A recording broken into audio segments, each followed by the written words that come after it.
Aunque el ministerio de Jesús está bien documentado a través de los relatos de los 4 evangelios, aparte de las narraciones del nacimiento y una sola narración en el Evangelio de Lucas, la mayoría de los primeros años de Jesús fueron indocumentados, hasta que tuvo alrededor de 30 años. A menudo nos resulta fácil suponer que se convirtió en el hombre que era porque es el Hijo de Dios. Por supuesto, sería quien Dios necesitaba que sea. Sin embargo, el Nuevo Testamento pinta un cuadro diferente. Jesús es el Hijo de Dios. Sus padres terrenales jugaron el siguiente papel más importante en su vida. Lo ayudaron a convertirse en la persona que Dios le había destinado a ser. Mediante la identificación de su carácter que se dan en los relatos del Nuevo Testamento y el desarrollo de una comprensión correcta del mundo del primer siglo, podemos entender que como padres judíos piadosos, ellos moldearon quién era y quién sería su hijo. De sus padres, su madre María ha ocupado el primer plano a lo largo de la historia, siendo llevado al punto de la deificación por algunas sectas de la iglesia cristiana. Sin embargo, el papel que ambos jugaron en la vida de Jesús fue igualmente importante. Uno de los detalles más básicos, pero esenciales sobre José nos llega en una breve descripción de Mateo 1:19. Al describir la reacción de José al embarazo de María antes de recibir la inspiración divina de su fecundación sobrenatural, se describe a José en griego como un dikaios, un hombre justo. Esta declaración, aunque aparentemente pasiva, nos permite entender una visión de José cuando se compara con su equivalente hebreo tzadik. Tzadik es un término que no se usó a la ligera en el primer siglo. El término tzadik era un título de designación reservado para una clase de individuos cuya piedad era de un valor excepcional. Un aspecto significativo del ministerio de los Hasadim son las acciones del hacedor de milagros, similar a lo que se ve en el ministerio de la vida de Jesús. Al observar el Evangelio de Juan, un ejemplo de la obra de milagros de Jesús es la boda de Caná, que identifica el primer milagro de Jesús. Juan 2:1-11 nos dice que María se acercó a Jesús y su respuesta, querida mujer, aún no ha llegado mi hora, muestra una familiaridad con la idea de hacer milagros. ¿Estaba Jesús familiarizado con la obra milagrosa? De hecho, parece como si hacer milagros fuera una segunda naturaleza para Jesús debido a la influencia de su resurrección y el impacto de su Padre terrenal. Supongamos que ya está establecida una conexión entre José y los Hasidim. En ese caso, de repente se vuelve comprensible el por qué se lleva a cabo el intercambio de diálogo, que a su vez resulta en la realización de un milagro. Según el testimonio de Mateo, si José puede ser incluido en la misma corriente de la piedad que los Hasidim que obran milagros, entonces esta habría sido una supuesta segunda naturaleza para Jesús.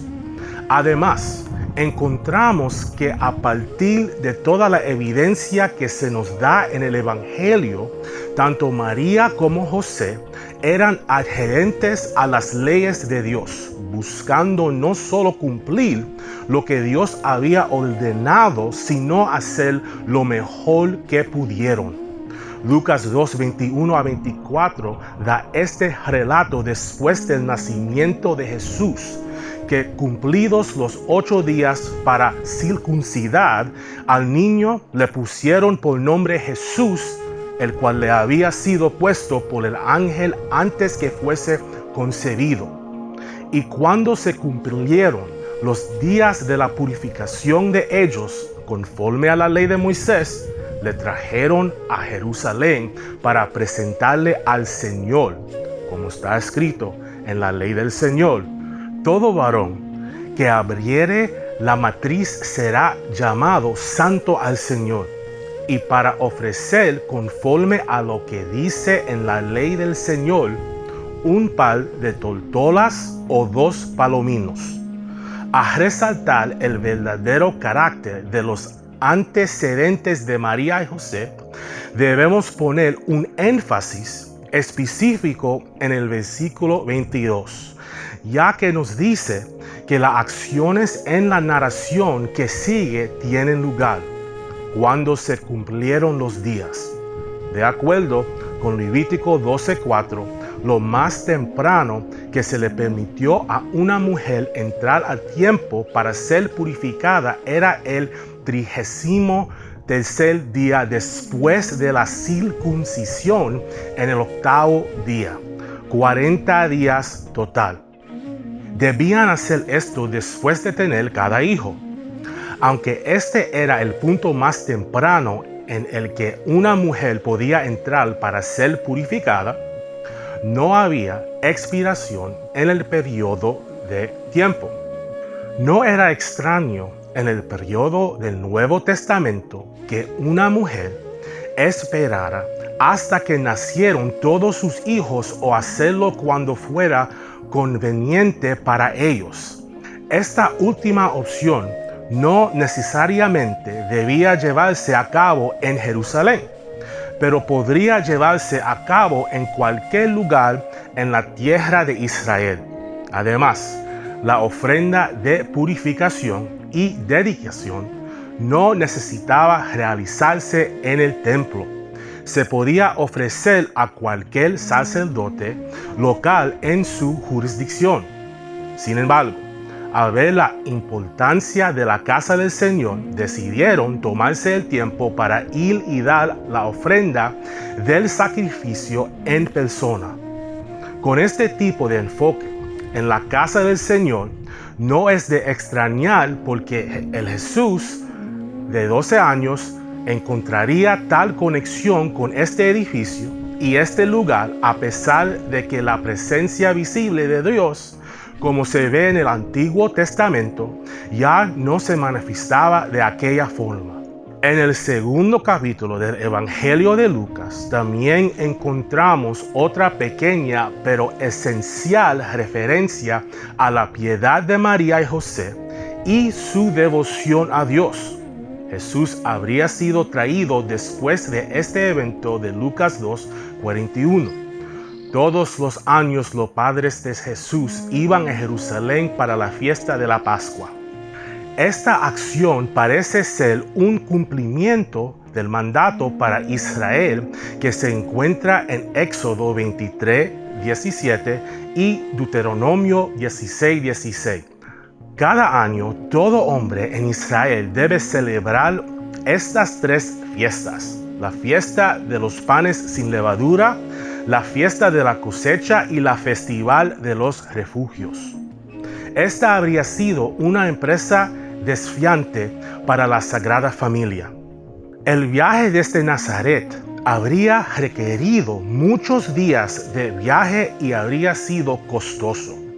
A través de los escritos judíos de 100 años después de Jesús, conocidos como la Tosefta, aprendemos que la comprensión que se tenía de este mandamiento era más abierta, actuando más como una sugerencia. Debido a esta comprensión de las peregrinaciones, un judío en el primer siglo era libre de observarlas tanto como fuera posible. Durante los días del Nuevo Testamento, los relatos parecen llegar al punto de que la mayoría de la población no era tan observadora de las peregrinaciones como se supone a menudo. En cambio, la mayoría hacía la peregrinación una vez en la vida o una vez cada unos cuantos años. Solo los judíos más devotos hacían peregrinaciones todos los años. También encontramos en el relato de la peregrinación de María y José que solo después de haber cumplido con todo lo prescrito en la ley del Señor, volvieron a Galilea, a su ciudad de Nazaret. Esto puede parecer poco importante fuera del mundo de antiguo judaísmo. Sin embargo, en Deuteronomio 16:7 está escrito que después del primer día, entonces pueden volver a sus tiendas, en el primer siglo casas, a la mañana siguiente. Por lo tanto, los peregrinos que tenían una gran distancia para viajar, como María y José, que no podían permitirse el lujo de estar lejos de sus rutinas y negocios en casa, tenían la libertad para regresar a casa como quisieran en cualquier momento después del primer día de festival. Dicho esto, María y José habrían tenido la libertad para regresar a Nazaret y limitar su tiempo fuera desde 3 semanas a 2 semanas. En su lugar optaron por renunciar al lujo que expropiaba Deuteronomio 16:7 y continuaron en su sacrificio, permaneciendo en Jerusalén para completar el festival. Esta acción dice mucho si recordamos el sacrificio hecho 12 años antes. Ofrecieron el sacrificio requerido en la ley del Señor, ya sea un par de tortolas o 2 palominos. Los sacrificios en el mundo antiguo, al igual que los diezmos, no eran constantes. Aquellos que podían permitirse el lujo de sacrificar más recibían el llamado para hacerlo. Sin embargo, en este caso, la forma más baja de sacrificio habría sido el que dieron María y José, un par de tortolas, porque eran pobres. Sin embargo, aunque eran pobres, encontramos que después de que volvieron a Nazaret, la pareja todavía estaba dispuesta a sacrificar su tiempo y sus finanzas porque Dios los había llamado a hacerlo.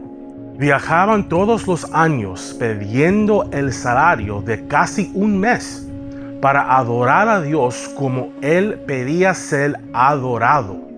Esta es la definición de cómo exhibir una devoción excepcional. Al observar cuidadosamente las vidas de María y José, las 2 personas en el mundo que diariamente vieron el rostro de Dios, podemos entender que Cristo, aunque completamente Dios, también fue completamente hombre. Como hombre, la huella de los más cercanos a Él se podía ver en lo que hizo y dijo en su vida adulta. Por lo tanto, si realmente queremos comprender la vida de Jesús y quién fue, también debemos comprender a las 2 personas que tuvieron la mayor influencia en su vida.